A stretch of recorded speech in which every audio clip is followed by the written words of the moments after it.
right, hi everybody. I'm just going to give folks a few minutes to log on. We're still waiting to get quorum.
Okay, well, thank you everybody for joining. I think we have all of the council members that are going to be joining today, as far as I know. So we do have quorum. I'll go ahead and get the meeting started. Actually, Les, do you know if Mary Alice is going to be able to join?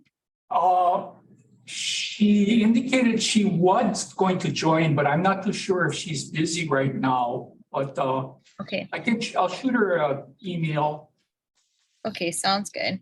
Okay. All right.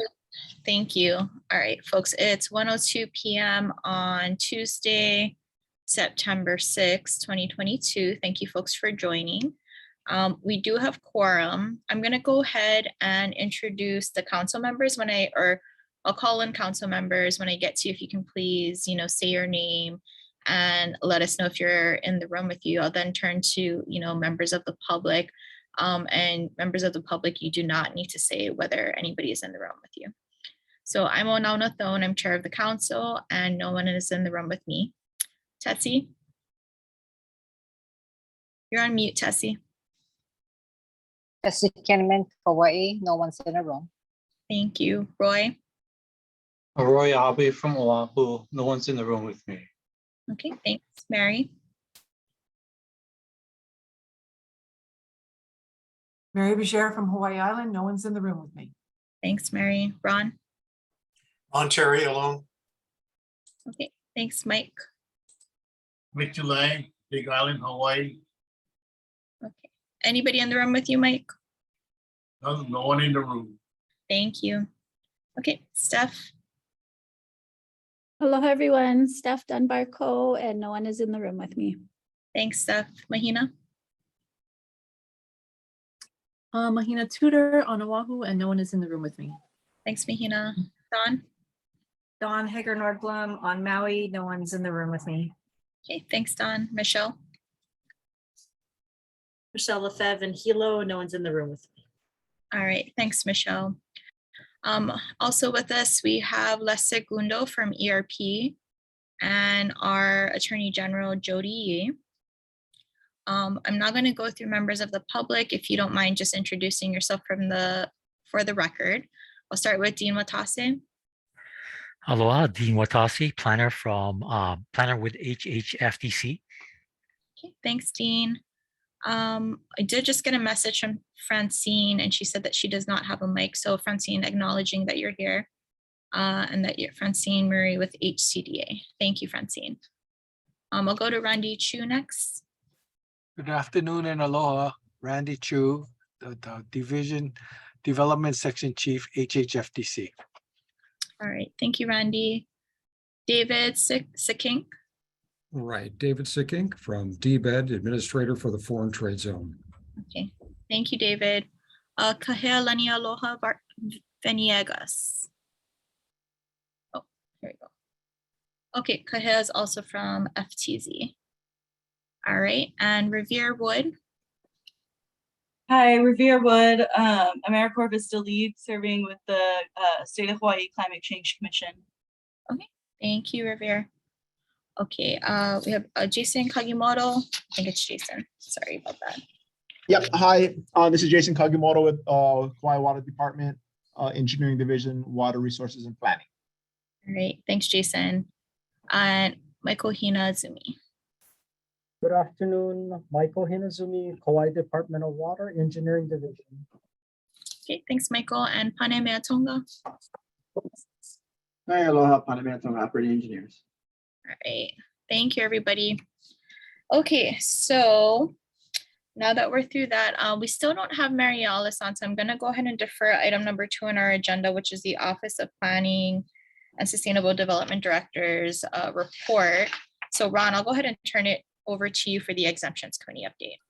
Okay, great. We had a meeting this morning, or right at noon, actually, and we had 2 items on our agenda. I think all the material that you needed was sent on the Environmental Council agenda. The first item before us is from the Kauai Department of Water, and what they're doing is we published the draft exemption list from them about a month and a half ago, and we have a nominal 15-day comment period.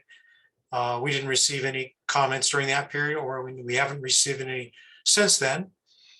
And our committee met today and unanimously recommended to the council that the list be approved, or sorry, concurred with. That's our language, that it be concurred with.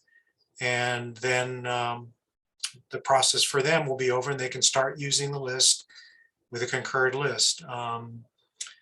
I'm going to let Jason or Michael, if they have anything to say, go ahead and state it.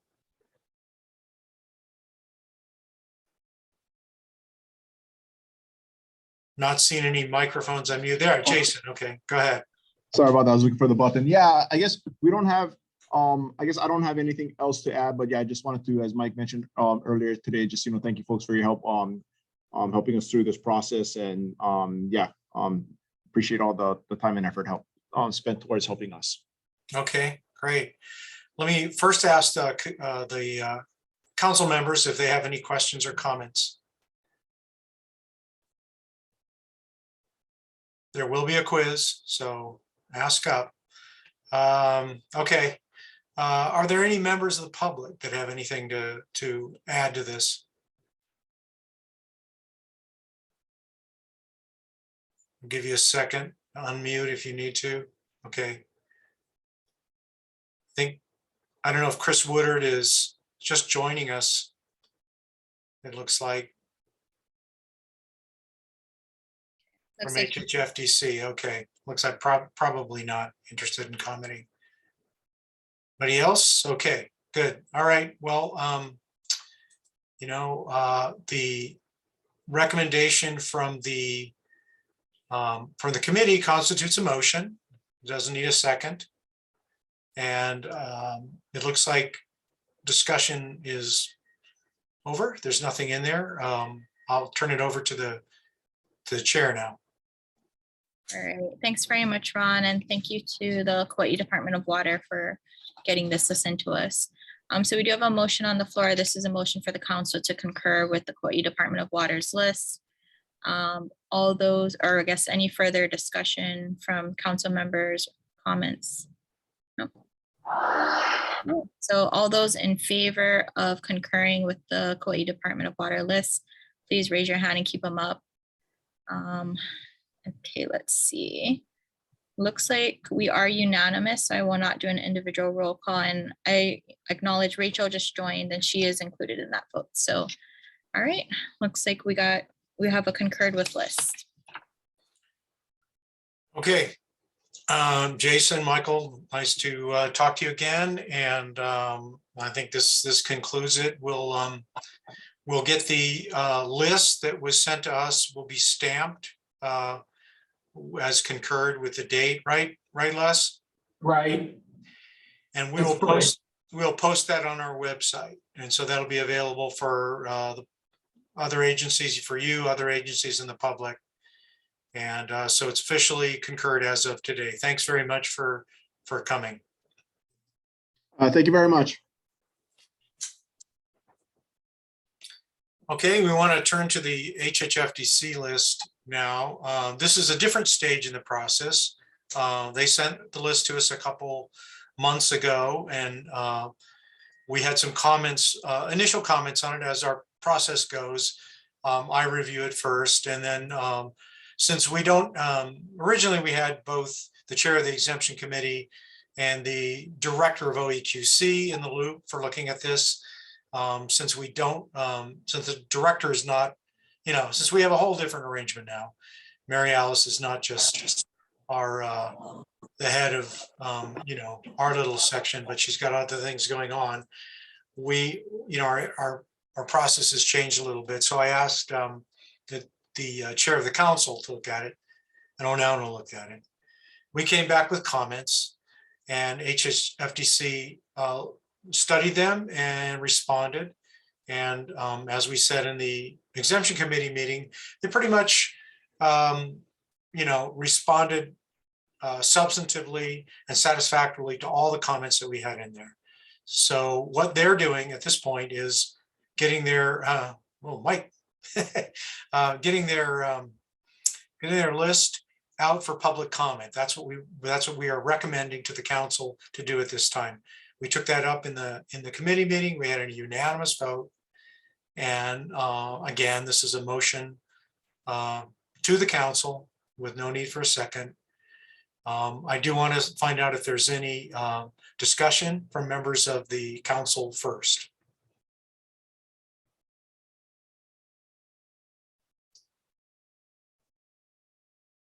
Okay, it don't look like it. Just break in anytime if you want.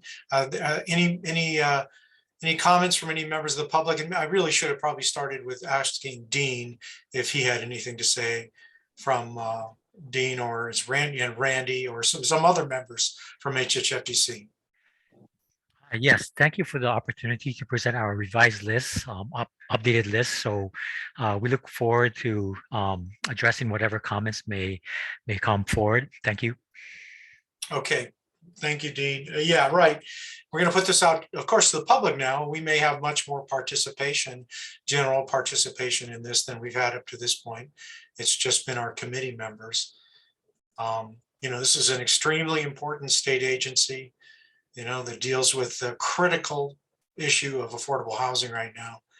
And environmental compliance is a necessary part of their job, a thorny part of their job. Sometimes there's a lot of, affordable housing touches a lot of buttons. So it's, this is very important for them and for the general public. Are there any members of the public who would like to weigh in on this at this point? Well, I'm going to turn this over to the chair again. All right, thanks very much, Ron. If anybody has any other comments, please, go ahead and raise your hand. All right, and if not, we do have a motion on the floor, and this is for approval of the HHFDC exemption list for the publication in the environmental notice for 15-day public comment period. All right, all those in favor, if you can please keep your hands up while I see how many we have. Okay. All right, and again, we're unanimous with 11 votes. Okay. Oh, Michelle, you have a question? Oh, okay, got it. All right. So that's approved for publication in the environmental notice.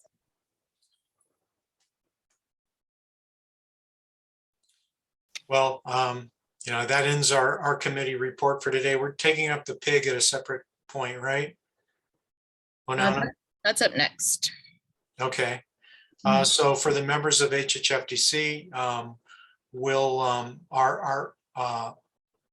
OPSD ERP, it's a mouthful, staff will arrange for this to be published in the next available environmental notice, which should be the 23rd. And there's a 15-day comment period at that. We probably will not be able to take this up in October just because of the way the things run. We don't have time to get it on the agenda. So I would expect this to hit our November committee meeting and then also back to the council. So you have any questions about that, Dean or Randy or Francine or Chris or anybody else? Thank you for publishing it soon. Thank you. Okay, great. We'll catch you guys later. Thank you.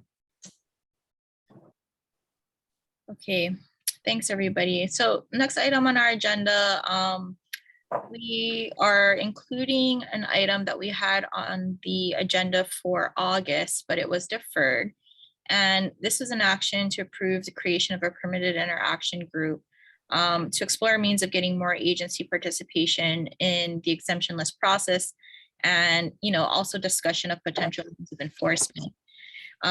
In today's, Ron, if you don't mind me just kind of summarizing the scope, in today's exemption committee meeting, this was also on the exemption committee meeting agenda. We also discussed, adding to the PIG scope, one, updating the 2019 OEQC guidance on exemption lists. As we all know, OEQC is now ERP, so at least that portion needs to be updated. We'd also like the PIG to look at prioritizing which agencies to reach out to do updated exemption lists or to create exemption lists. As you folks know, not all agencies have them, and nor are they required to do so, but there are benefits under the rules to doing so. So the PIG would look into prioritizing which agencies we'd like to see exemption lists from. Also, potentially suggesting legislative changes to exemptions altogether. We're currently limited by, what the statute says in terms of what we can put into our rules. Let me give a little context for this, and sorry for, the long-winded scope, but, in looking at the part 1, part 2 exemptions, we really kind of put all of the administrative functions of agencies under part 1 because we kind of had to, right? So this is the personnel matters, the buying the paper clips and stuff. Technically under the statute, any use of state or county funds or state, puts you in 343, but there are some things that are so clearly that probably shouldn't be, like personnel matters or, the buying paper clips, light bulbs, that kind of a thing. But we had to because of what the statute says. So, there's been an expression of interest for some to kind of revisit this, and we'd like the PIG to, maybe look into that. Let's see. I think that was everything in terms of what we talked about for including in the scope. Ron or Michelle, anything else from the exemption committee today that I may have missed? And I'll go ahead and re-summarize that. Whoa, yeah, that'll be hard. Yeah, I'm just, thank you for doing that. Glad I didn't have to. The only thing that maybe I'd add to that is to try to bring the exemption process more into alignment with the feasible actions that agencies can do. I think that's always been a disconnect in the law and the rules. It was a law that was written 50 years ago that nobody had ever done before. And it's been modified through rules mainly, but not through the law. And I think there's probably some legislative changes that could make the process more realistic. And we can't have agencies spending all their time worrying about exemptions. And if they follow the law quite literally, that might be all they had time to do. So obviously they don't do it.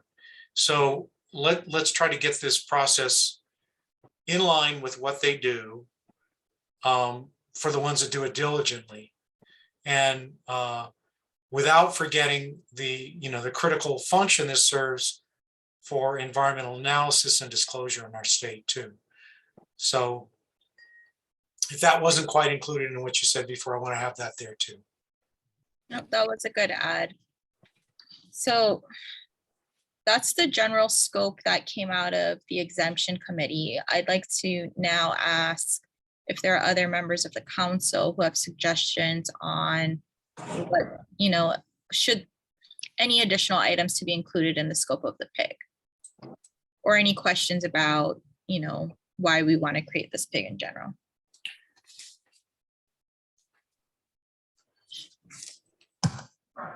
Yes, Steph, go ahead. Is there a sense through conversations perhaps with legislators that there's an appetite for this change to move forward with a statute change? I don't know, has Senator Gabbard or Rep. Lowen or others been reached out to? I would say no. We haven't, we're not at that step yet. This wasn't explored during the 2013 to 19 rules update process, because we're really looking at rules, and some of the stuff is statutory. Others is just policy. And I think, we did what we could address in the rules, we did. I think we aimed at the target pretty well. I'm not sure we quite hit it, but we can refocus that effort too. So no, we haven't talked to them yet, but that'd be something I'd be willing to take on once we decide what we think is important. Yeah, and I think it's such a natural evolution of the fine tuning, right? Yeah. And the learning that's gone on, and the statute, change interest that we've had in regards to the rules. So I think it makes a lot of sense, and thank you for leading the way. I was just curious about any legislative outreach that had happened yet, but that also sounds like that's premature at this point. Yeah, and I take your point, because the legislature is, it's starting like tomorrow, as far as we have to think about that thing, right? Bills start getting written in November and December, and we won't probably be in time for that, but we might, we'll see. Good question, Steph. Anybody else have, any other council members have questions or comments? Okay. I do want to open it up if there aren't any council members, and of course you folks can jump in at any time. If there are others, members of the public, several folks from the agencies, if you had any questions on this.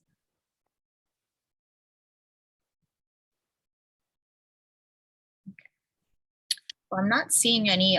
So again, this came up at the last meeting. We agendized this item. It was deferred. A couple of folks expressed that they wanted to think about this a little bit more, think about what the scope of the PIG would be a little bit more. So, and then have further discussion with the full council. Again, what we've expressed today as the scope of the potential PIG would be to explore means of getting more agency participation in the exemption list process, discussing potential means of enforcement. Let's see, updating and clarifying the 2019 guidance on exemptions, prioritizing agencies that we'd want to see updated lists from, looking at potential legislative changes to the exemptions, and bringing the exemption process into alignment with what agencies can do and actually do. The other thing was, at the last meeting, some folks, the folks that we talked about populating this PIG with, and this can change, the folks that expressed interest from the council were Ron, Michelle, Makaala, and myself. And then we also looked to getting, somebody from ERP and somebody from OPSD on there. If there are suggestions for others, of course, in terms of council members, we have to have less than a quorum of council members on the PIG. But if there are others from specific agencies, or, again, we have a lot of agency folks on this call. If you folks are interested in being on the PIG, or members of the public, specific groups that we want to include, we can do that as well. So I'm going to open up that discussion now. Any other, let's start with any other council members who would want to join this effort? Other than those that we named. And I know Maka'ala is not here, but she already said she'd want to be on it. So we're going to put her on there. Okay. Not seeing other council members. Members of the public, anybody have anything to add or suggestions?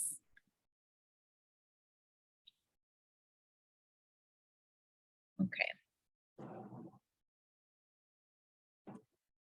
Not seeing any hands. So in that case, you know, do we have a motion to create the permitted interaction group as described? Move that.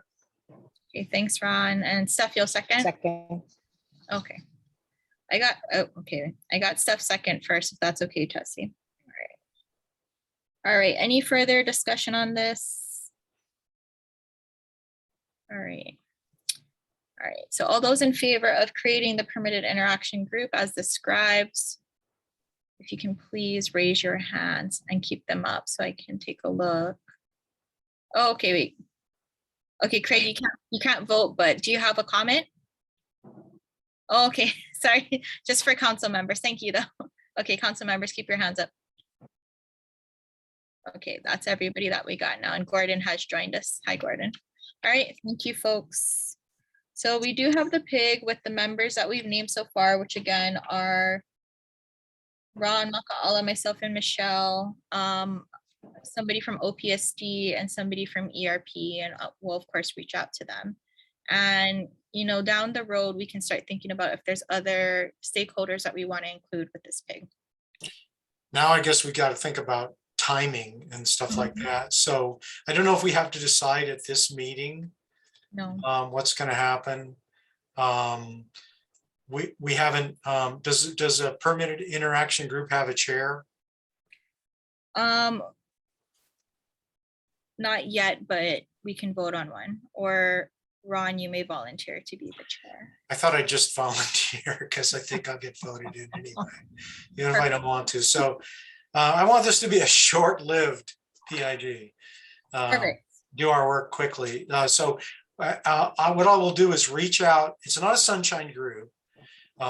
So I will reach out to the other members of the PIG and poll them for good times. I'd like to meet, you know, sometime within the next 3 weeks to get it started. Okay, so that's what I'm thinking, and we'll do that for you know, OPSD or P. It's a little more complicated because I don't know who to reach out to. But for now, what I'll do is communicate with Les and with Mary Alice. Okay, great. I think that'll work, Ron. Thanks for taking that on. Okay. All right. You know, if we can, since Mary Alice, do you have a report or an update that you'd want to give? I know you just joined us. My apologies, Chair. I can't get my camera to work, but I have the audio on, and I did just join because I ran into a problem changing my password today, which required IT support. No, I don't have a report. I think the staff will report, or you will report on the HR 82 initial meeting. And I think that would be of interest. Okay. Actually, do you want to give a report on that, or Les, did you want to? All I I know did is not agendize that. I apologize. Yeah, sorry.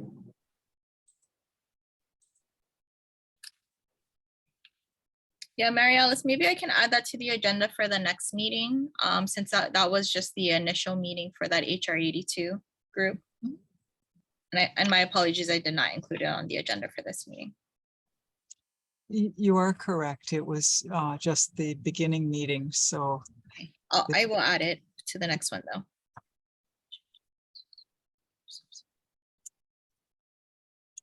All right.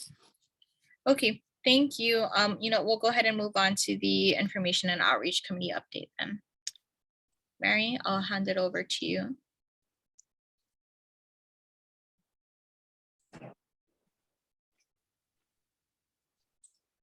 Mary, you're There we go. Yeah, I'm trying to unmute. The button's not working right or something. I don't know what it's doing. Okay, so I know I had a quorum today. Yay. Thank you, Gordon, especially for signing in after you just got transferred to a whole new environment. And Dawn was with us, so we were able to approve our minutes that were lagging to be approved. And we discussed the next forum that we're going to have. Our forum date has been selected to be January 5th. It's a Thursday. We're going to shoot for that. We're acknowledging that the first forum of that year will be regarding the 343 process. And we're focusing on the layperson, not on people who prepare them for other people. Kind of the entry level of knowledge. We expect that they'll have some knowledge, because why else would they want to join a discussion about 343 if they don't have some knowledge about it? But so that's where we're going. We'll be working on that. Stay tuned to hear who we've invited and who accepts. We worked on our elevator speeches a bit. We have a motion out of the committee to submit 5 choices for discussion. And I am forever snowed with what our process is, Onona. We can't talk about them today, correct? We have to send them out in a sunshined agenda first. Is that correct? You're talking about your elevator speeches? Yeah, we have 5 choices. We'd like to, people could stick with all 5, or we should pare them down to 2, or I don't know, whatever Well, you guys. If you wanted us to review actual draft language, we just don't have that before us right now. So we couldn't, Right, I can share screen and give it to you, but that means we might be doing committee work at this level. So I'm just asking for guidance on how you'd like me to present this. Jody, I think we need Jody to weigh in on that. So I know, because we do have discussion of elevator speeches, but again, we just don't have the text. Yeah, I think because the elevator speeches are on the agenda, I think it would be okay to discussion on them. Was that the question? Yeah, and it's okay if Mary shares her screen? Yeah. All right, go ahead, Mary. Okay, Les needs to make me a. I already did. You can share your screen. Okie doke. Whoops. I have the wrong thing up. Just 1 second. Okay, here they are. Okay, so you see the rainbow there. In the first one, that's in purple, the language that's added to the end of that in brown when we started looking at elevator speeches, I found that possibly my personality was a little too flippant, and how I communicate for something that might be coming from, if we want to say if we want to call this our blessed elevator speech. If we don't want to have a blessed elevator speech, then everybody can do whatever they want to do. But so the first one, I took this language out of existing EAC documents or old OEQC documents for the most part. The first one had stated that we provided this information via annual reports, and since we don't anymore, we need to take that out. And then I didn't know what we do with it next. Provide it to the Office of Planning for publication. It seemed like a reasonable suggestion. The third one speaks more to the 341 process, or excuse me, the second one. The third one speaks to the 343 process and is probably the shortest elevator speech. The fourth one is more user-friendly. And then the fifth one is the one that I tend to use because it was what was provided me when I was recruited to serve on the council. And so that's what number 5 is. And the committee did move and have a unanimous vote to present all 5 to the full council rather than the INO paring it down to 1 or 2. We thought we should take them all to the full council. So, and that concludes my thoughts on that subject. Thanks, Marian. Thanks to the INO committee for putting this together. I think a lot of this, you guys are pulling from the statutory language, which I think is good, but I think we can maybe pare it down and maybe get it into more of a normal conversation language. One other thing is it's missing talking about exemptions, like the practical things that we do. So I think we got to work on that. And, I know we haven't done guidance in a while, but that is something that, the council does as well. So I think we got to kind of work those concepts in more, maybe more of a bullet point fashion, just for topics we want to hit. And that, even, the forums and stuff that you folks do aren't really included in that, right? These are kind of the more practical things that are done. And I know we don't promulgate rules anymore, but I mean something about working with OPSD, to promulgate rules related to Chapter 343. We can work on less legalese language for purposes of the elevator. Excuse me. Yeah, bless you. Those are my initial thoughts. Does anybody else have anything they want to share? And I can't see everybody on my screen in this format, so if somebody wants to go ahead and jump in. Stop sharing so we can have an easier discussion. Yeah, maybe that'd be good. Thanks, Marie. All right. Any other council members have any thoughts on the draft elevator speeches that were just shared? Well, this is Ron. I think they look good. And I think they're more of a starting point. I think maybe that was the function, was, we're all saying we're going to do it, but how many people did it? And some put them out there. And now we can all think about them. And I would like to get a copy of these and dink around with them. All right. I'll just email it to Les right now, and then Les can forward it to everybody. Okay. That works. And then Rachel, you had your hand up.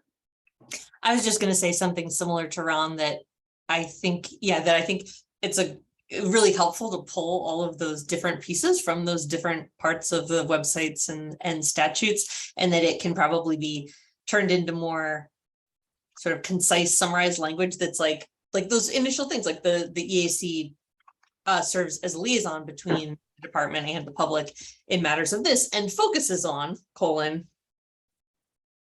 helping agencies determine the best exemptions, 2, holding forums to message, deal with the public, like whatever the nexus is with like it says what HRS 343 does, but not what the EAC does related to 343 specifically. And so like potentially that's less of a concise elevator speech, but that also might be somewhere to start. I often like to organize thoughts into sections and then figure out how to put it all together. Okay. Good. I appreciate the feedback. All right. Any other council members have thoughts? All right. Any members of the public? Or Mary Alice, Les? Oh yeah, thanks again, Mary and INO for that good starting point. And yeah, we'll, folks can take a look and provide, edits or suggested language before the next agenda deadline for the October meeting. That would be good, because then we can, kind of work on it as a group. We can put it in the agenda and then work on it as a group for the October meeting, which will be in person. Okay.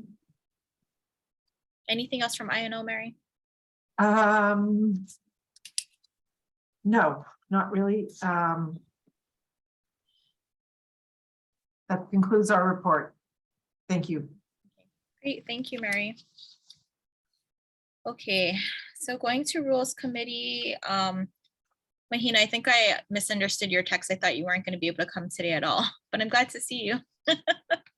Okay, so I don't know if you want to give the report, or do you want me to just kind of jump into things? Yeah, you go for it, because you know more stuff than I do. That's okay.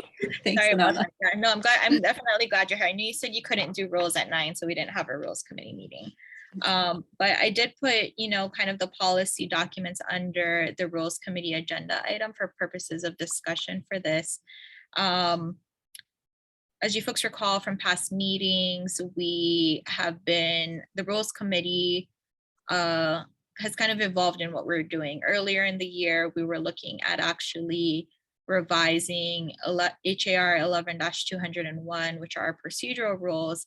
But as we went through it, and because of our change in role with no longer handling council or appeals to the council for rejected EISs, and no longer having the rulemaking authority, we really looked at kind of our procedural rules that were more geared towards those functions, and there wasn't too much left. So in discussions with OPSD and the AG, what we came to was that maybe it's better just to do a policies and procedures document instead of actual rules, since we don't have, really approval authority on things. So we've evolved.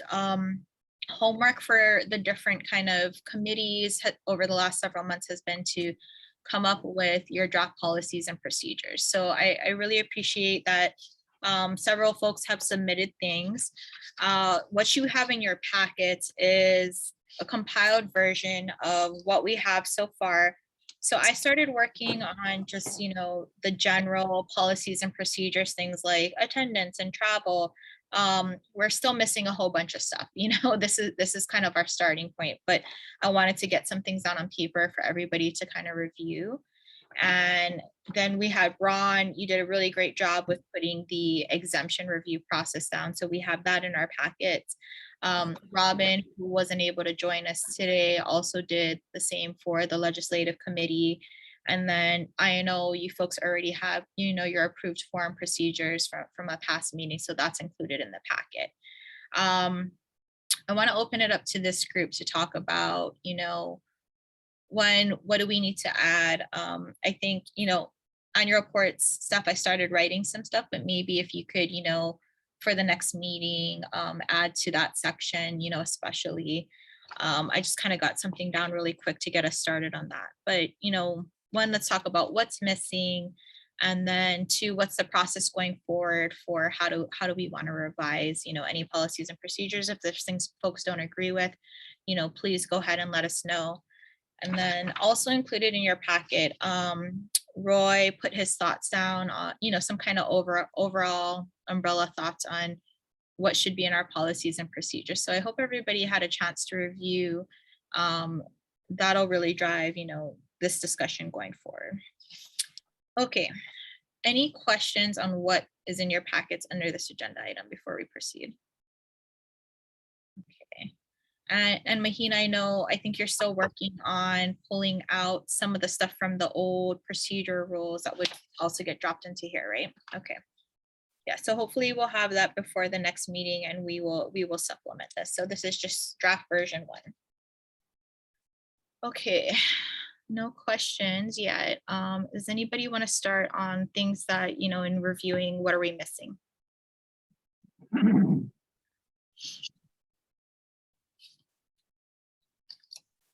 Onani, you named a few. Could you repeat those again? You kind of went through them super quickly, like travel. Well, so yeah, if you look at, so I did include just really quickly I added under 1D, Roman numeral 1, subsection D, travel, for in-person meetings, members are required to book their own travel and coordinate with ERP staff for travel reimbursements, right? Okay. That's something, I put in real basic things on, when our agendas due. I started, I put in a placeholder for budget requests. So, Mary Alice, this one would be more to you, budget requests for the EAC should be made to the OPSD director no later than blank for the next year, I guess. Chair, that changes every year. Oh, okay. So I think it would be, the only thing you could put in there is no later than the deadline specified in the governor's executive memorandum on budget preparation, or something like that. And that's kind of not helpful. No, So- but it's good to know that there is a budget memorandum and that deadline changes every year, because I didn't know that until you just said that. So I think that's helpful. Okay. Okay, so and maybe I'll put something in like, chair of the council to check in with OPSD director periodically, maybe. Yeah, okay.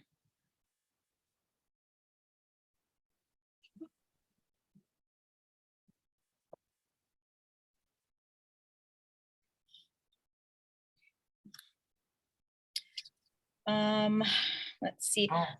Jody, I think there were several things I'm sure you'll find some things that we're missing as well. I don't know if there's anything you wanted to mention right now. Again, stuff from our procedural rules will get pulled into this. We just didn't quite get that done for this meeting. I guess, did you want to put more of the description of each committee? Because I noticed there was only the annual report committee and not the other ones. But I wasn't sure if it's going to be in each section, like would the exemptions description be in their exemptions section? But that's the only other one I can kind of. Yeah, I guess I didn't actually include a description of what each committee does for any of them. You did the annual report committee in the annual procedures. But then that was the only committee that really talked about. Right, because, so we can add more of a general description of each one. Okay.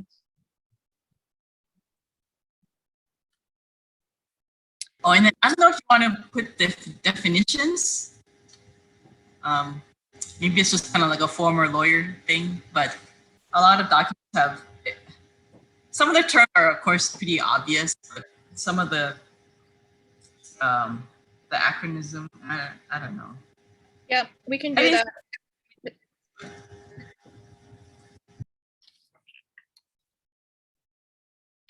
Yeah, so for the description of each committee, I'd ask if the committee chairs can go ahead and for the next meeting agenda deadline, please do a short 2-3 sentence, just one paragraph description of what your committee does. So we'll drop that in.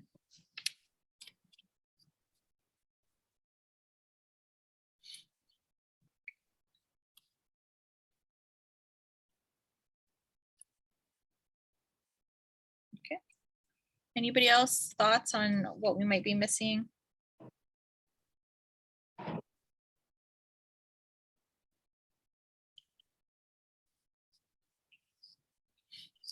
And in terms of organization, I kind of set this up initially just for INO legislative and exemptions to, refer to a specific attachment, but we might actually incorporate that into one document.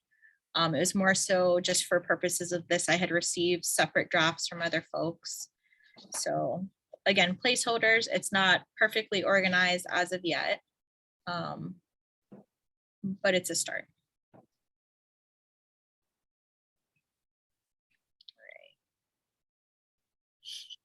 No? Okay. Anything else we're missing, folks? Could I ask a silly question? Yeah, go ahead, Gordon. How do we access this packet that you're referencing? Oh, it should be, it's all linked to the agenda. Do you have the agenda in front of you? Yeah, so under the Rules Committee, it's the first link. Let me know if you're not able to get that.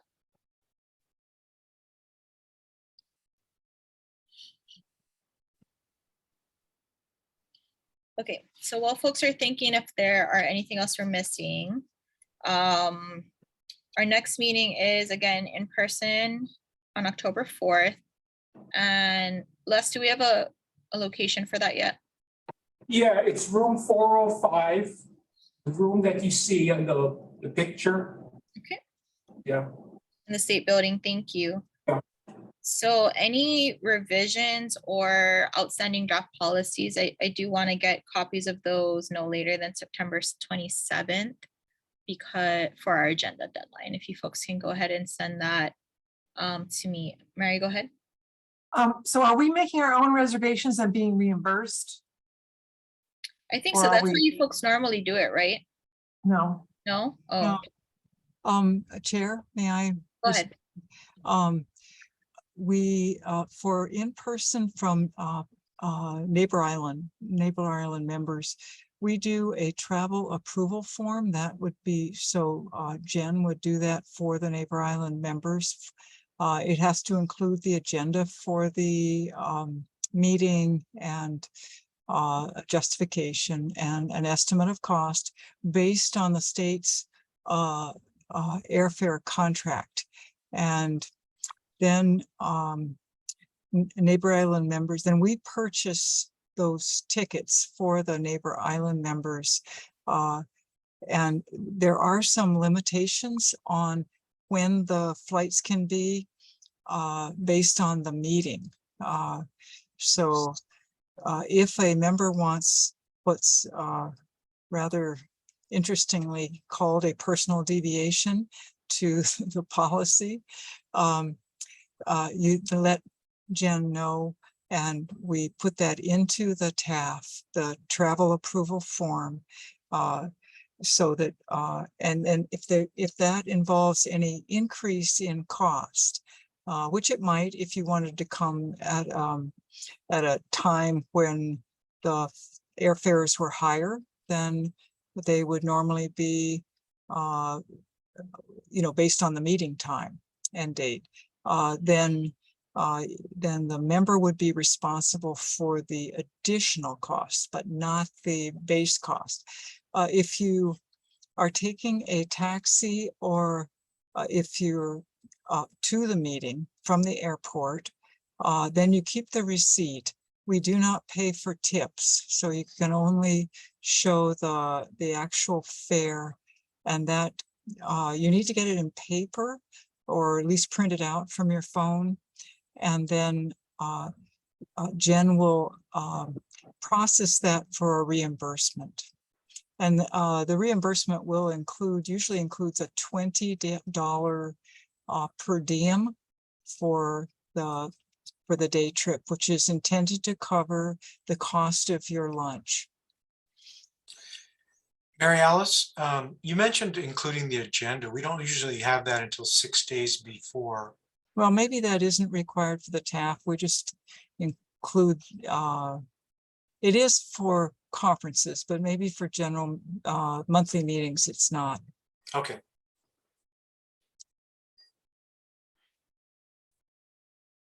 Okay, so for the next meeting then, go ahead, Mary. Mary Alice, can we just have Jen book a regular old ticket and then we make our own changes and pay for the changes at that time? I Or is believe, no, I ticket think not you can, changeable? Mary. I believe that you are able to do that once she has made the reservation. So the state will be paying for the original airfare, and then because Hawaiian doesn't have change fees right now, I think you won't incur an additional cost for changing the ticket, but if there is an increase in cost due to your change, then you'll pay for that. It just might be simpler for Jen than having to put up with all of, my dissertation of where I'm going when or whatever, Anything that is less work for our very limited staff would be exactly. Very much so. I think Jen sent you all a memo. Yeah, I already sent it and sent it back. So. Oh, okay. Okay, so this is me telling everybody who needs a flight booked, please reach out to Jen and have her do that for the October 4th meeting. And excuse my ignorance for not knowing all the procedures, being Honolulu based. So is there any questions further on what we need to do for October? And I do hope everybody can join. I know a couple of people might not be able to. Okay. So we will get those procedures revised in here, and I'll look at Jen's memo again. I was trying to look for that when we were getting this done, and there was a lot to synthesize. So I'll go ahead and update that section. Let's see. Okay. So I do want to make sure If you are going to, I'm not sure whether Jen's memo says you're allowed to rent a car or not, but if you are, the state has a rental car contract negotiated through competitive procurement. And so you have to use that rental car company. And I think she has to make the reservation if you're going to do that. If you want to use a different rental car company, I think you have to do that on your own. Same for the airfare, except it's pretty simple, except for Molokai and Lanai, which is never simple. But in any event, the state does do competitive procurement for its employee travel and also car rentals, but not for taxis. Thanks, Chair. Okay, thank you, Mary Alice. Okay, so we kind of went to our October meeting. I want to just close out first the policies and procedures. I know this was the first draft that everybody's seen, so I don't expect that we have, you know, a full discussion here, but I do ask that everybody does review it before the October meeting. And again, if you have suggested changes that you want to present before or at the October meeting, I mean, you can obviously do it verbally at the meeting, but if you have, you know, specific track changes or full sections that you want to send to me ahead of time to be included in the agenda, please do so before September 27th. Again, I do ask that the committee chairs, you know, write a short 2-3 sentence, just this is what my committee does. And Steph, you have your hand up. Yeah, I'm not sure if that's appropriate here, although it certainly seems as it would be under general as quorum. You know, and just the discussions that we've had about changing quorum and how important that's been for our ability to move actions forward, we might want to put that front and center under general. Good suggestion. I'll add that in. Thank you. All right. Anybody else want to add to that? Okay. So if not, let's go ahead. Yeah, everybody keep thinking about that and again, read through the documents. We should have, you know, in any event, a new draft that includes more of the stuff that came out of our procedure rules for October. And we'll go ahead and take a look at that and discuss this. And hopefully it's, you know, we can have maybe a more robust discussion once folks get to take a look at it and we're in person together. I think it's easier to do that. Okay. Roy, did you want to say anything about the comments that you had submitted? I don't know if folks got a chance to take a look at that yet.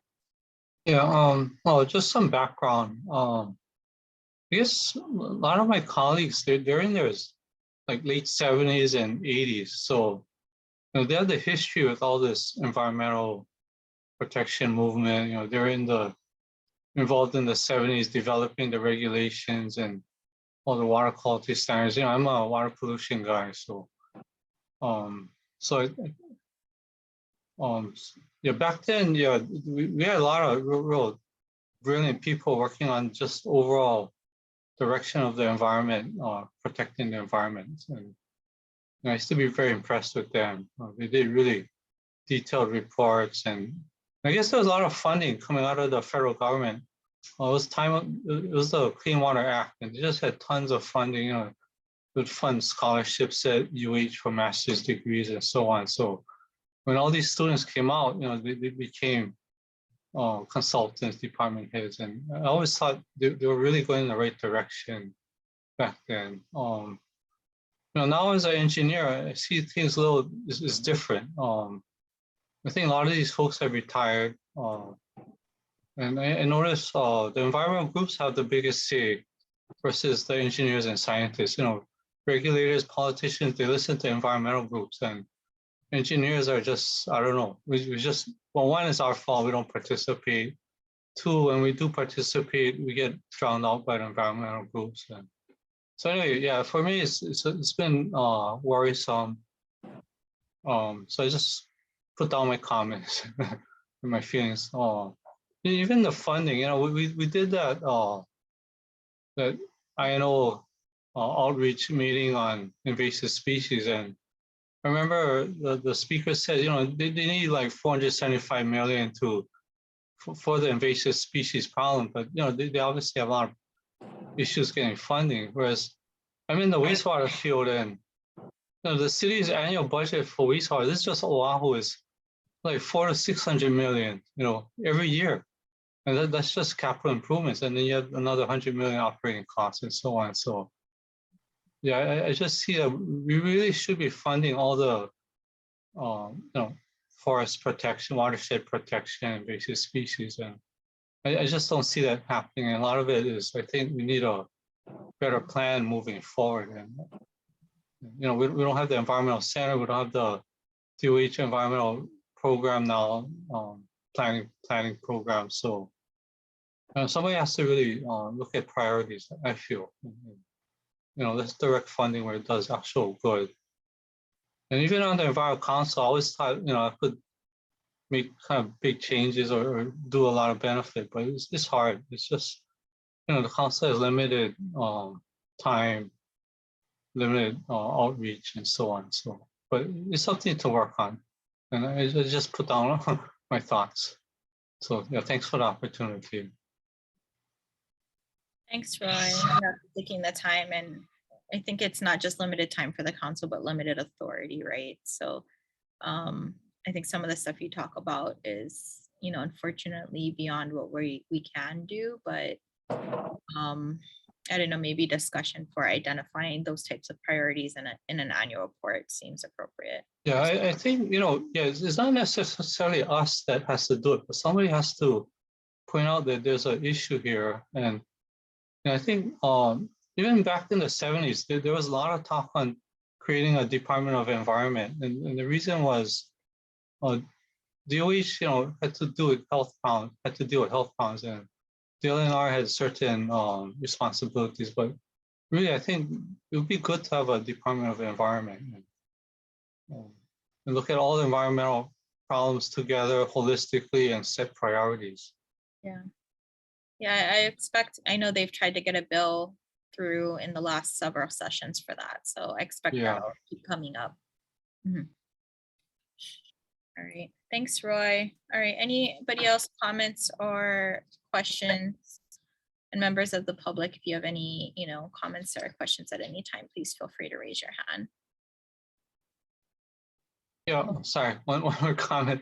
Go I ahead, Roy. noticed, the environmental EIS documents, the EAs have gotten really thick, 1,000 pages, 500 pages and so on. And yet, well, one, I think a lot of big projects don't get covered because maybe they're private developers and they don't need to go through a special permit that requires these documents. And I think the other thing is, I think a lot of the key issues are glossed over. It's just buried in so many pages. And maybe Ron has some comments on that, but that's what I just noticed. And so anyway, that's just another comment I had on the overall, the big picture look at things. Thanks, Roy. Okay, I think we're done on policies and procedures for now. We'll, resume that discussion in October.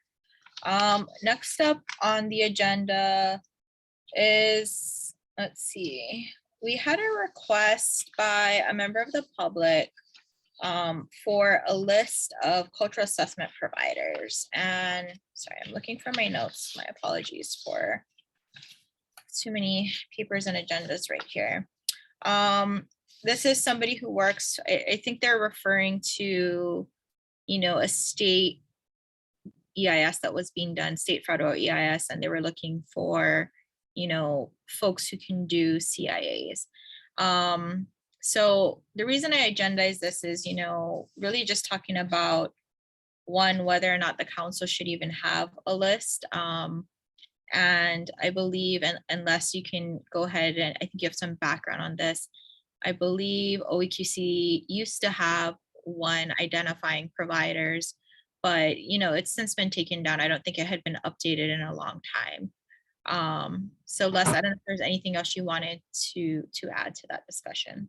Oh, no, I just wanted to clarify that, yeah, long ago when the 1997, when the cultural impact assessment guidance came out, the OEQC, along with the council, solicited people to submit information as to how they can prepare cultural impact assessments or cultural guidance for the general public seeking to do it. And they basically identified what their qualifications were. And we made it very clear that neither the council nor the OEQC was endorsing anybody on this list. And it was sort of caveat emptor, yeah, the buyer, let the buyer beware, you know. And so this list continued to be posted on, I guess, it was a list that was posted and Xeroxed and passed out until, I guess, when Scott came, I guess the list was out of date and a lot of the people either have gone out of business or they were no longer around. So he decided, yeah, let's, let people look at environmental documents and see what they like. And, from there, they can go ahead and make internal referrals to people in the document that prepared the document and find out who prepared that, like a cultural document in a particular EA or EIS. So it sort of went from the list to read it and see what you like and, inquire therein, yeah. Yeah, Les, that seems like the best way to do it. The only, when you have lists like that, it implies there's some sort of certification or something.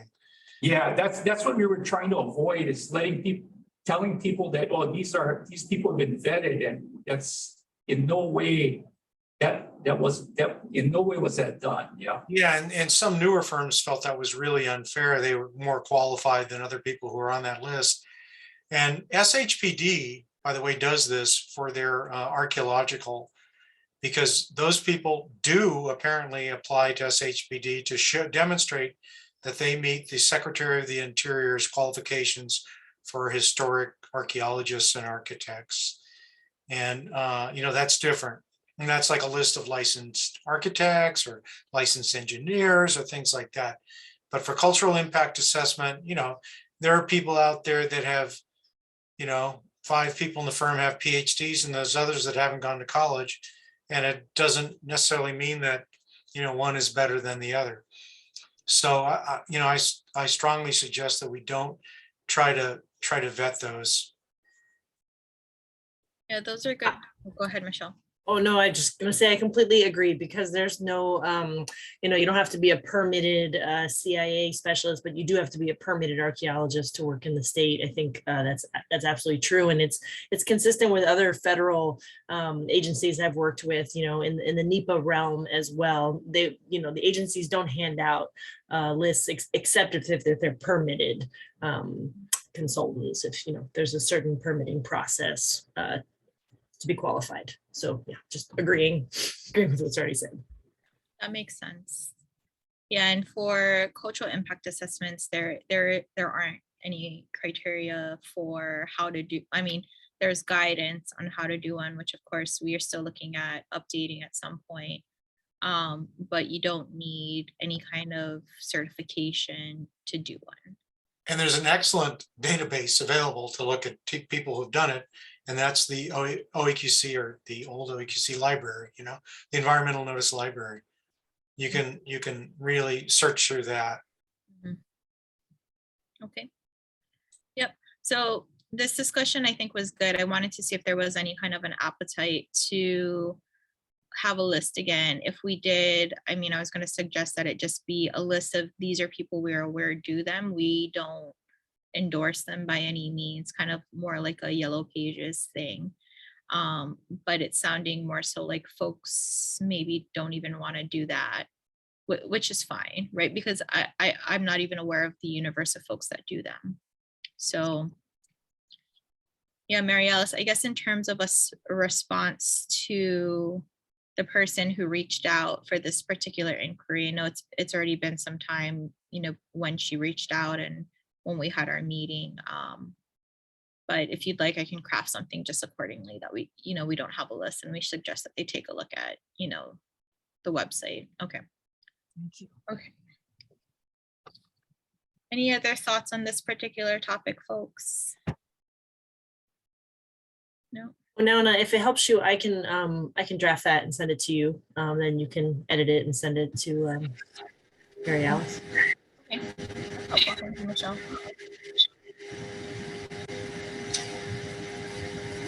Oh, Nana, Uh-huh. I sent you an email message, and if you want to talk about it later on, I can talk to you about it too. Okay.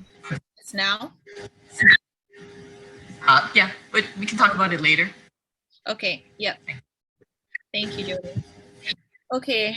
The next item on the agenda was, discussion of, potential specific updates to the cultural assessment guidelines. One particular thing that came up recently was, whether or not the Kapa'akai analysis should be included in that. I don't know if folks want to kind of think on that a little bit. And overall, I mean, updating the 1997 cultural guidance has been something on our to-do list since 2019 when the rules were updated. I think we still need to discuss, how are we going to attack that? I know in previous meetings we've discussed, certain folks we want to reach out to initially, kind of keeping the group smaller with, practitioners and, organizations that really have a stake in this for now, maybe OHA, the law school, that type of thing. On the specific question on whether or not we should include Kapa'akai in the CIA guidance, I mean, that's a really specific legal requirement, right? That, technically agencies need to do. So, for agency documents, of course, that needs to be for applicant documents. There still needs to be enough information that the agency can go ahead and do that analysis. So, I mean, that's something I think, to keep in mind when we do update the guidance. But I don't know if there's thoughts on folks of, at least my thought is, I don't know that we should do any updates just to include something specific right now without doing kind of a full overhaul. And you know what I mean? I mean, I don't think for that particular guidance that shouldn't be piecemeal. And it's going to take a lot. So I'll stop there. Any other thoughts on that? And even including thoughts of timing wise, realistically, when can we start, really attacking, updating that cultural guidance, now that that's the oldest guidance, the oldest document really that we have for the council, now that the rules have been updated. I know, Mahina, I think we initially maybe discussed talking to Malia and whatnot. I don't know if you were ever able to talk to her about that.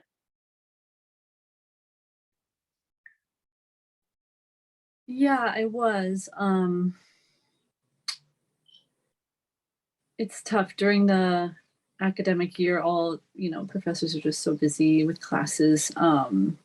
It's easier to do something in the summer for sure, something more involved. But yeah, I agree that I'd like more time to reach out to folks and just get different people's thoughts on how to best go about this before trying to do anything piecemeal. Yeah. And I guess this will be the job of like the guidance committee now that we can no longer do rules, but yeah, we can figure out what's the best process for that. Yep, and that's a good potential name change rules / guidance committee. It's sort of a species of needs that some people see that can be satisfied being EA that go a little bit beyond the statute and the rules. And not saying that it shouldn't have this information, but we need to think about how that works. There are many permits and decision and findings that go with those permits that EAs help support, that go beyond the 343 findings that we specifically require. So I think our guidance can suggest that this should be true for a lot of different things. Things that I'm familiar with: endangered species, biological assessments for EISs should help make determinations of whether an action is likely to adversely affect or not likely to adversely affect listed threatened or endangered species.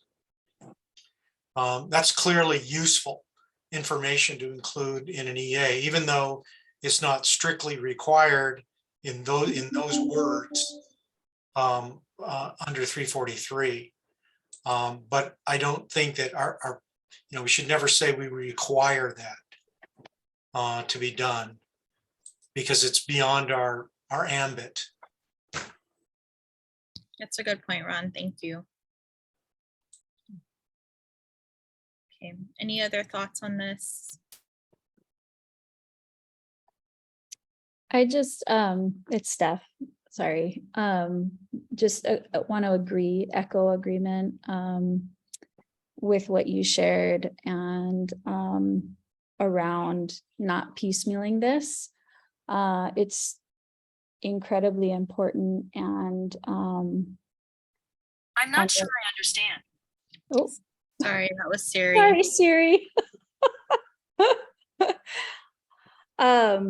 And I think if I recall correctly, and I continue to feel this way, that doing this right and well is going to require expertise beyond our shores in terms of, as you mentioned, OHA and DHHL and others. And so really want to support the planning of this effort, because it's going to take a lot, and we want to do it well and right. And I think it also is even appropriate for us to take a pulse check, because I recall this question coming up, years ago when we were doing the rules. Are we even the right body to be doing this?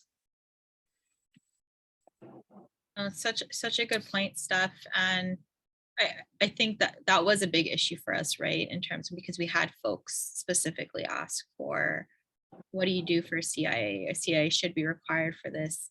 And we said, no, we're not the right body. We don't have that expertise. We have been wanting, a cultural practitioner expert to be on this board for a long time. And we haven't yet found that person, unfortunately.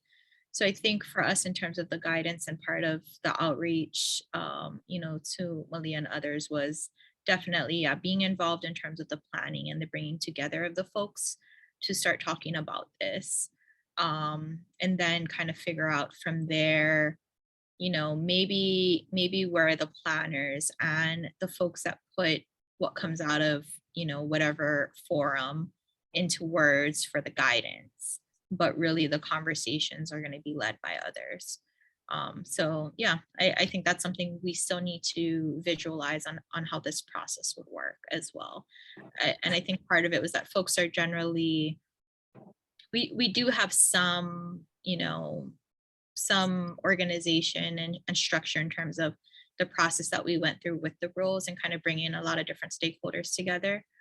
So I think we're capable of, again, essentially being the party planners for this, right? But not necessarily driving the substantive content that comes out of it. Yeah, Agreed. And I think that we can also look at our strong relationship with the UH Law School in our work with the rules, and with Malia and others, that there's the potential for a strong parallel. Mm-hmm. Yeah.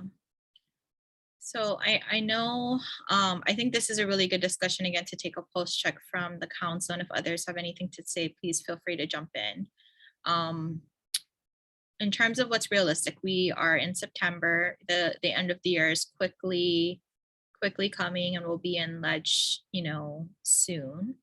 But I think in terms of the guidance, we really should start making some traction on this next year.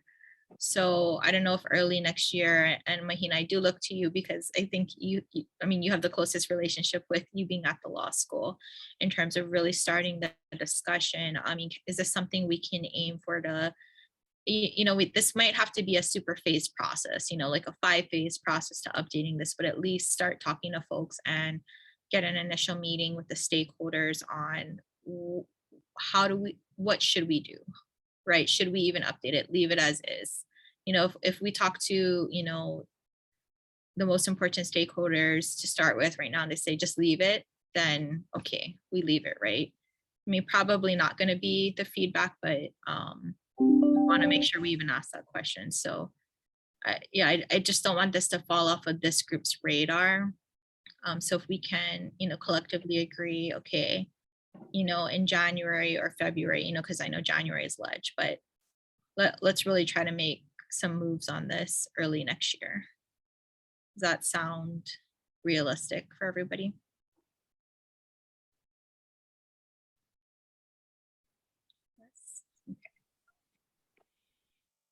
Okay.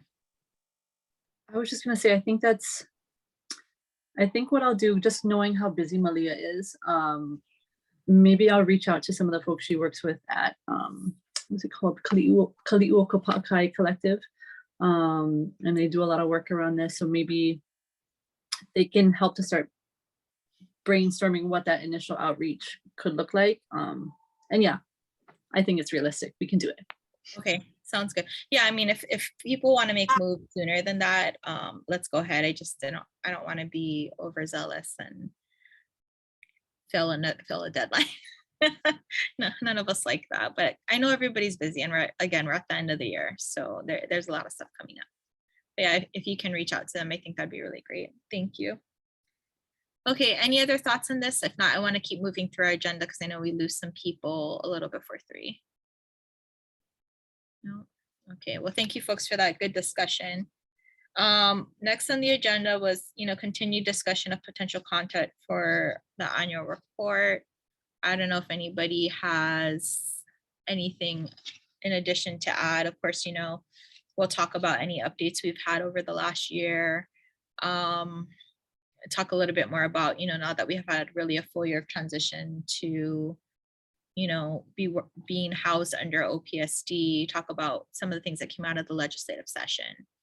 But yeah, any other ideas?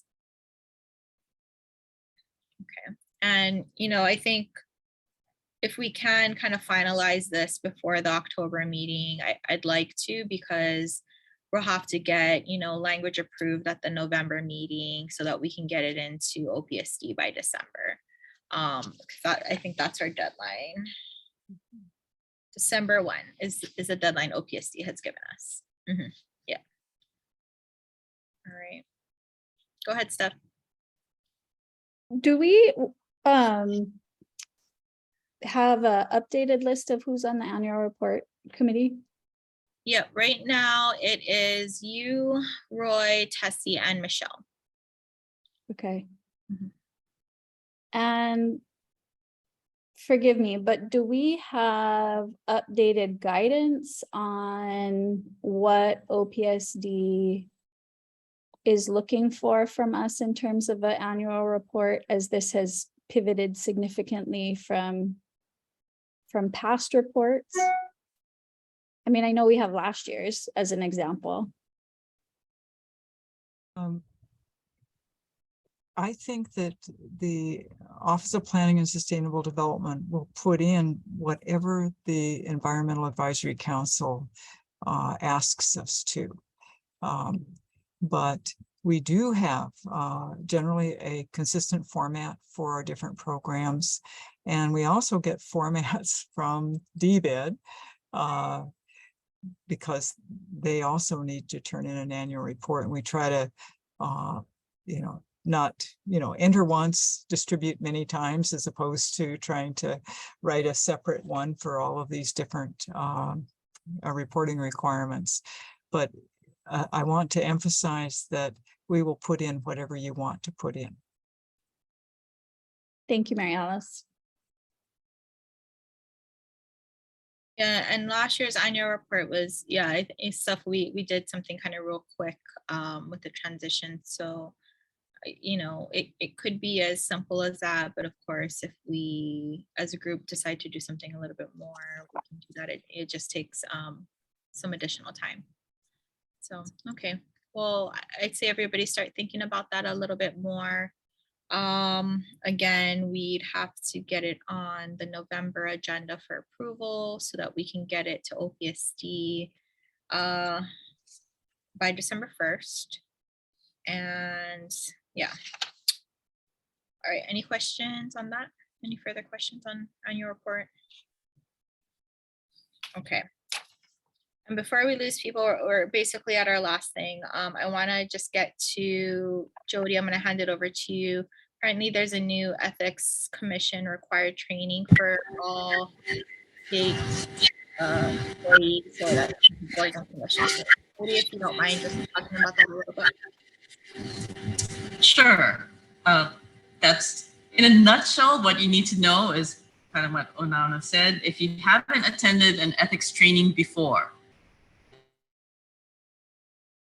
prior to January 1, 2020, anyway, we're all required now to take an annual training, and then by January 1, 2024, and then a refresher every 4 years. They recommend that you do it online and self-directed. The links were in that email that Les sent out a while back. But it's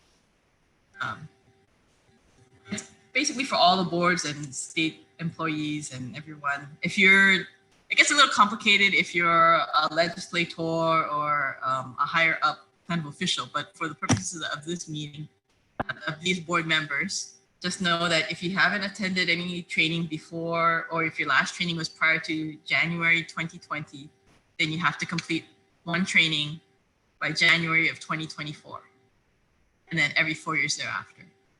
And the agency has to keep track of this and remind you that, you know, it's been a few years, your 4th year is coming up or whatever. So if you could let someone that, I guess, Les know when you've taken it, so that someone can keep track of that.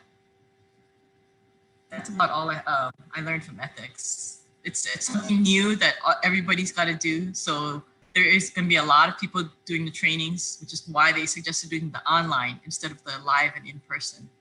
Some people have to do live and in person, but we don't. Okay, thanks, Jody. Yeah, so attached to the agenda, I mean, like Jody said, you should have received an email from Les. Attached to the agenda is this flyer, and there's a link at the top to the Ethics Commission. Sorry. I actually it's really easy. I registered for the October 4th training, and it tells you, you know, which ones are specific to boards and commissions. I don't think we did an overall mandatory training. I know we had to do the cultural training when we joined. That was one thing, right? So I don't know if this is different, Jody. It would be different. It is different. Yeah, so actually, I guess I kind of mentioned that because if you're a state employee, you might have gone through an ethics session like this. Like I assume Les and a lot of the state employees have already done training from the Ethics Commission on. Okay. Yep. So I know the next one's October 4th, and I think there was one. Shoot, it's in the email what the other ones are. So make sure you folks go ahead and do that. And then the other thing on the agenda. So thanks, Jody, for giving us a summary on that. Where financial disclosures, I think everybody did them that's on here. And I may have told folks that you didn't need to do it if you just got appointed, because that's what I thought, but I was wrong apparently. So I think Les, I think everybody that's on here is okay, right?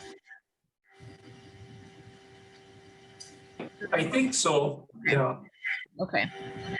Does anybody have any questions about the ethics training requirements?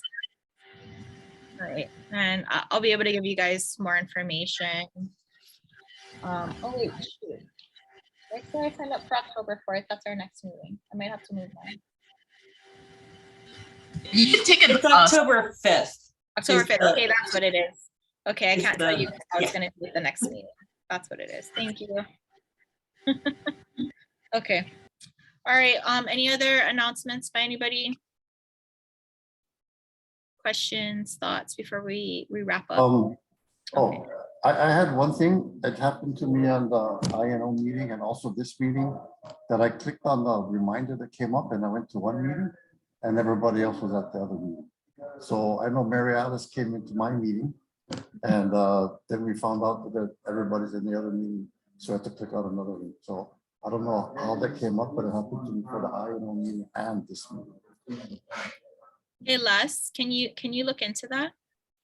I'm not too sure, but I think what's happening is Microsoft Teams is actually duplicating calendar stuff from Zoom. So I think Microsoft Teams opens up a separate meeting, but I'll look into that, yeah. I think Microsoft would like to take over all third-party vendor apps if they could.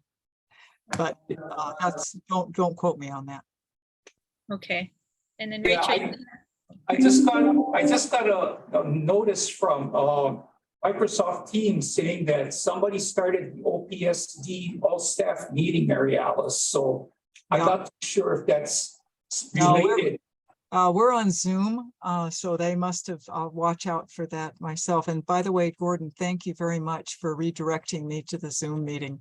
And, and somebody in the chat told me to close the Teams meeting, and that made it possible to get on camera and to eliminate the echo. So I appreciate whoever that was. I'm going to look for the all staff meeting now, and I want to thank you very much for allowing me to attend. Take care. thank you, Mary Alice. Thank you. Okay, maybe that's just a glitch with having Teams and Zoom open at the same Yeah, time. I think what happened is it just popped up right as Mary Alice was getting ready to leave. So I said, oh, that's the same notice that I got when, I guess it said Gordon was starting the Microsoft Teams meeting. And I said, how can he start the meeting? Because it's on Zoom. So I think it's a glitch with Microsoft Teams. Yeah. Yeah, that's interesting, but good to know. Thank you. Yeah, sorry about that. No, it sounds like that's not something that's your fault. Don't worry.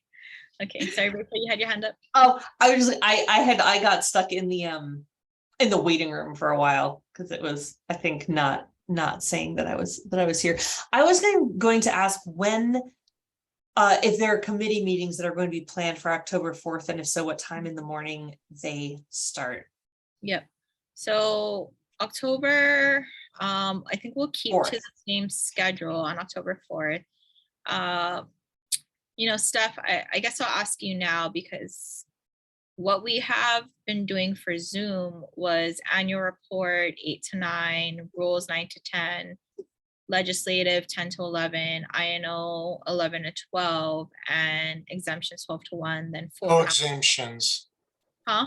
No exemptions for October. No exemptions for October. Okay, so we can move some committee meetings later. And then full council 1 to 3:30. So it's kind of a full day. We didn't used to start meetings quite so early when we were having them in person. The reason being is we could stagger meetings so long as committee members weren't on the same committee. So you could technically have two. Over the last 2.5 years or however long it's been, we've had to do them, in order because of the Zoom. So this is a good time to talk about it. So no exemptions for October. Rules for October, Mahina won't be there, but I'm debating at this point if we should have a separate rules meeting to go over policies and procedures. That's a potential, but let me hear who else needs to meet. Which committees need to meet? I think AR has got to meet. Okay, AR is going to meet in October. INO probably should meet, but we might not have to, but it just depends on where we get with our inviting our guests for the forum. Okay. Oh, we got to do our elevator thing. We're meeting. Yeah, we're meeting. INO is meeting.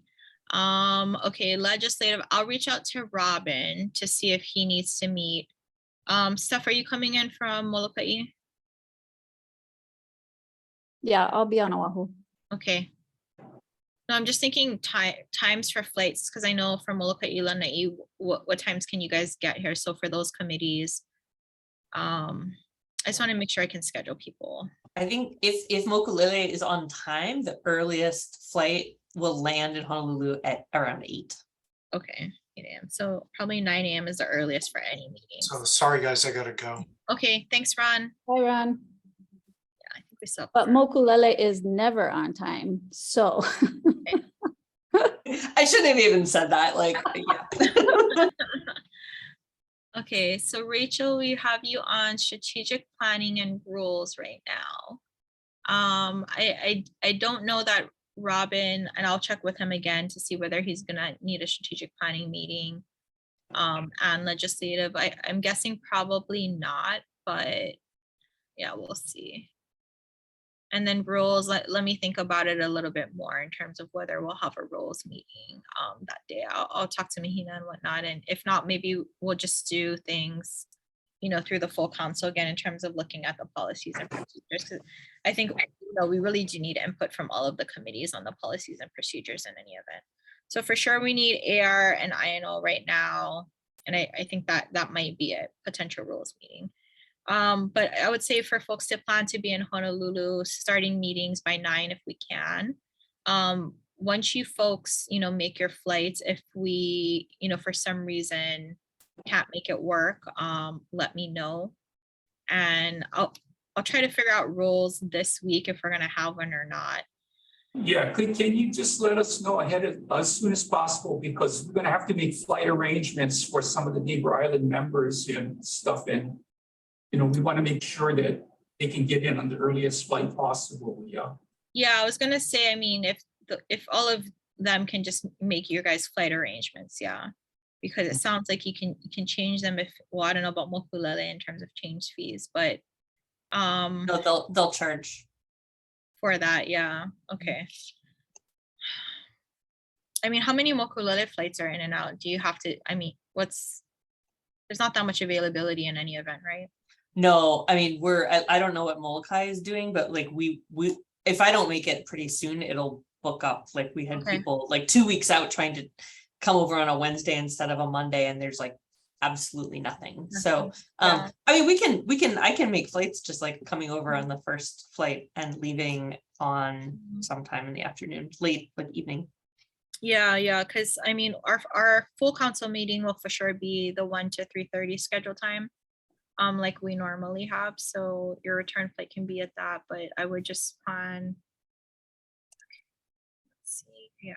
Yeah, well, I'll work with Jen. Okay. Figure it Yeah, out. I would anticipate meetings starting from about 9 a.m., but I'll reach out to Robin now and then I'll get back to you folks to let you know, and just so we have some definite idea of how many committee meetings we have, because if we only need the 2, I can push those further back in the morning to, you know, so we're just going back to back basically. And then for in-person meetings, again, I would just say I'll try to actually leave some time maybe between the committee meetings and the full meeting for folks to go grab lunch. Hey Les, can we eat in that room or no? I don't think so. Yeah, they don't want any food in this room. Yeah, are you guys okay with if we do take a lunch break going up to the ERP room to sit in and just? Yeah, you can come up to the ERP room and sit in. Okay, and then I think we can't, we still have to make sure all the meetings are separate, right? Because we're doing. Yeah, that's right. Yeah. Members of the public, okay. Okay, I will get back to, I'll send an email to Les with a definitive list by the end of the week, but hopefully in the next couple of days, depending on when Robin gets back to me on how many committee meetings we're having for October. And that way you folks can make your flight. So yeah, I hope everybody's able to join. I know a couple folks won't be able to and we'll miss you, but it'll be nice to see everybody in person. Okay, anything else? Any other questions? No. All right, well, it is 2:38 p.m. I'm going to go ahead and adjourn the meeting. Thank you so much, everybody. Appreciate it. And I'll see you folks next month. Thanks, Simona. Aloha, everyone. Aloha. Okay, bye. Number?